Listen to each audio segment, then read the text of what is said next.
Ito na ngayon, nagpapatanim na ako sa aking lupa ng aking binubukid ng second crop na mais. Ito sila oh. Ito nang yung aking eksperimento. Yung aking lupa, aking binubukid ay hindi ko na pinaararo pa, hindi ko na pinatraktor pa. Nang makuha na ang mais, yung unang harvest, eto diniligan ko na, tapos hindi na pinatraktor para makatipid. Alam nyo ang patraktor ko nito, 1,020.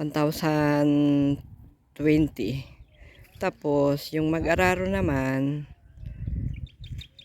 dalawa, 1,020 din kasi 600 bawat isa.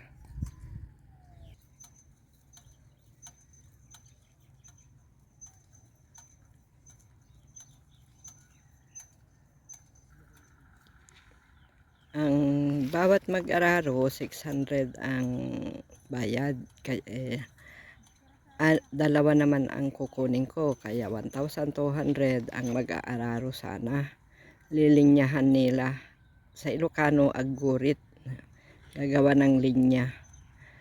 Pero ang ginawa ko ito, hindi na ako nagpatraktor.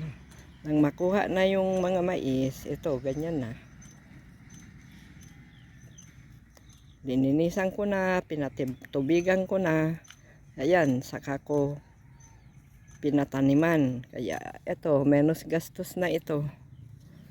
Alam ko naman na ang hindi naman sa pag-aararo ang ikakaganda ang tanim. Sa pag-aalaga, sa tubig, sa fertilizer, at pag-spray. Ito yung aking itinanim, Syngenta, not for sale. Binigay ng gobyerno nito eh. Kaya maganda din naman. Malaking tulong din naman sa amin na magsasaka ang binigay ng gobyerno, tulong sa amin magsasaka. Kaya salamat sa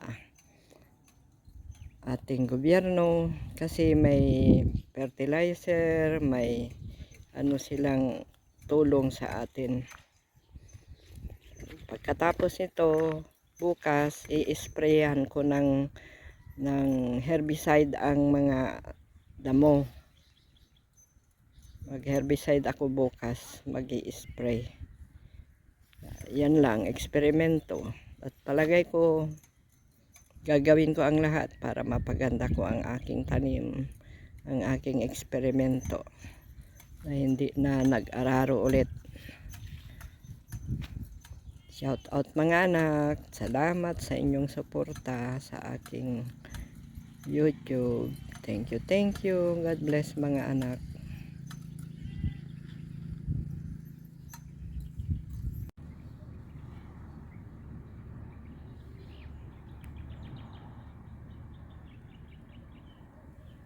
Hello.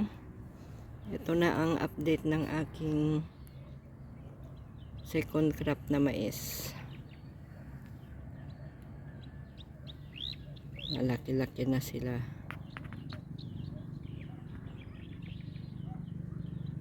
Naglagay na tayo ng fertilizer. At ngayon nagpapatubig ulit.